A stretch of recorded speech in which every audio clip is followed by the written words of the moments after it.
Hello বন্ধুরা, welcome to my channel হাসিসা শিক্ষার আলো। আমার চ্যানেলে সবাইকে স্বাগত।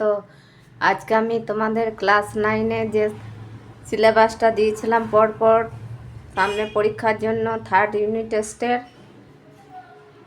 তার আজকে তার শর্ট কোয়েশ্চেনগুলো দেখাচ্ছি। দেখো, এমসিকিউর প্রশ্ন, এক কথায় উত্তর।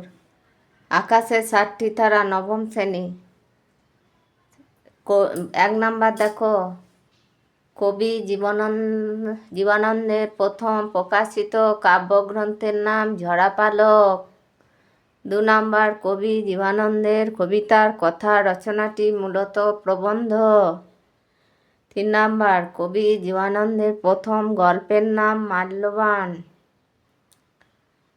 4 নাম্বার, আকাশে 7টি তারা কবিতাটি কোন কাব্যগ্রন্থের অন্তর্গত? রূপসী বাংলা। 5 নাম্বার দেখো, আকাশে 7টি তারা কবিতাটি সনেট জাতীয়। 6 নাম্বার, আকাশে 7টি তারা কবিতার পঙ্ক্তির সংখ্যা হলো, অ্যান্সার বা 14টি। 7 নাম্বার, আকাশের কটি তারার খোঁজে কবির মন ব্যাকুলিত? 7টি।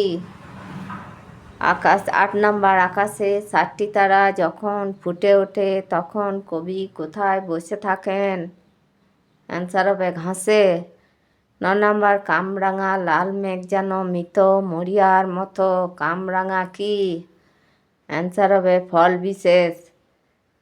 10 নাম্বার, এটা দেখো, আকাশে 7টি তারা যখন উঠেছে তখন মেঘের রং ছিল কামরাঙার মতো লাল মেঘ রূপে। 11 নাম্বারে, কামরাঙা লাল মেঘ কিসের মতো?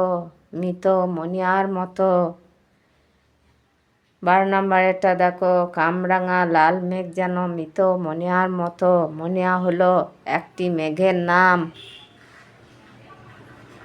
13 নাম্বারে, কবি জীবনানন্দ দাশ মৃত মনিয়ার সঙ্গে তুলনা করেছেন কার? কামরাঙা লাল মেঘকে। 14 নাম্বার, এটা দেখো, কামরাঙা লাল মেঘ যেন মৃত মনিয়ার মতো। ঢেউ ডুবে গেছে কোথায়? গঙ্গাসাগরে। হ্যালো বন্ধুরা, ভালো লাগলে লাইক করো, কমেন্ট করো, বন্ধুদের সাথে শেয়ার করো, আর এগুলি ভালো করে খাতায় নোট করো আর পড়ো। এরই মধ্যেই থাকবে, পরপর লিখে যাচ্ছি, তোমরা ভালো করে ভিডিওটা দেখো। আর নতুন করে থাকলে সাবস্ক্রাইব করো। আর তোমরা ভালো থেকো।